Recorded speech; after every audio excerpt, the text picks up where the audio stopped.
पति का देहांत हुए 4 साल हो गए हैं और जल्द ही मेरी ननद का तलाक हो गया है। मेरी ननद का नाम नूर जहां है, प्यार से सब उसे नूरी कहते हैं। वह भी काफी खूबसूरत है, रंग की बिल्कुल गोरी है। सब लोग उसकी खूबसूरती की तारीफ करते हैं, लेकिन उसका तलाक उसकी मर्जी से हुआ था, क्योंकि उसका पति बहुत शराब पीता था और उसे परेशान करता था। उसने अपने पति से परेशान होकर तलाक कर लिया था। अब वह हमारे घर पर ही रहती है अपने मायके में। मैं आपको बता दूं, मेरे ससुर जी एक आयुर्वेदिक दवाओं के डॉक्टर हैं। मेरे ससुर जी का देसी दवाओं का क्लिनिक है और वह लोगों का देसी दवाइयाँ से इलाज करते हैं। लेकिन मेरे ससुर जी बहुत ही अच्छे इंसान हैं। हमारी सासू माँ अपने मायके में रहती है क्योंकि उनकी काफ़ी ज़मीन है, आम के बगीचे हैं और मेरी सासू माँ का कोई भाई नहीं है, तो वह मजदूरों को लगाकर वहाँ खेती देखती है और बगीचों की देखभाल करती है। वो कभी कभी हमारे यहाँ ससुर जी से मिलने आया करती हैं। और फिलहाल घर में हम 3 लोग ही रहते हैं, मैं, मेरी ननद और मेरे ससुर जी। जून का महीना था दोस्तों, गर्मी काफ़ी ज़्यादा ही रही थी।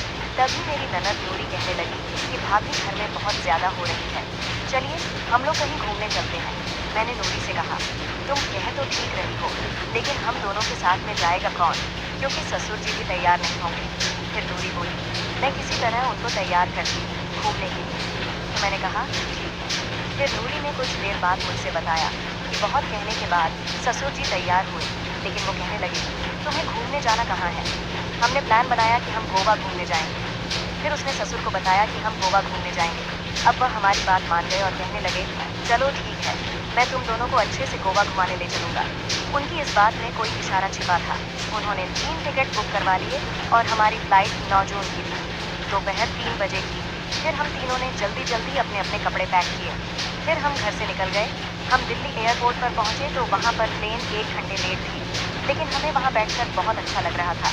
अब हमारी प्लेन का टाइम हो चुका था, तभी हम लोग अपनी प्लेन में बैठ गए।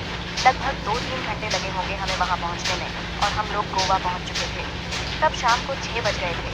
ससुर ने मुझसे पूछा, अफसाना अब ये बताओ यहाँ पर रुकना कहाँ है रात को। तब मैं तो नहीं बोली, लेकिन नूरी ने कहा, अब्बू यहाँ पर एक होटल में रूम ले लो। तब हमने एक होटल देखा। होटल का नाम था ताज होटल। हमने उसी होटल में एक रूम लिया, लेकिन उसमें सिंगल बेड ही था, क्योंकि वहाँ रूम बहुत मुश्किल से मिलते हैं और कोई डबल बेड वाला रूम खाली नहीं था। अब हम 3 लोग थे और रूम में बेड एक ही था। फिर नूरी कहने लगी, अब्बू अब एक ही बेड पर तीनों को एडजस्ट करना पड़ेगा। फिर मैं बोली, हाँ नूरी ठीक कह रही है। फिर अब्बू बोले, चलो ठीक है, जैसा तुम्हें अच्छा लगे। तब हमने वहाँ खाना खाया और अब रात के 9 बज गए थे।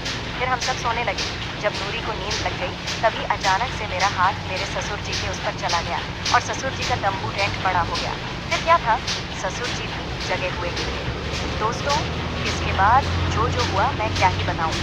अगर आप डिटेल में सुनना चाहते हैं कि कैसे क्या क्या हुआ, तो कमेंट में पार्ट 2 लिख दीजिए, जिसके बाद अगले वीडियो में मैं आपको आगे की कहानी विस्तार से सुनाऊंगी। तो अगली वीडियो देखने के लिए इस वीडियो को लाइक करके इस डायमंड स्टोरीज चैनल को सब्सक्राइब कर दीजिए, ताकि गलती से भी आपसे इस वीडियो का पार्ट 2 मिस ना हो जाए।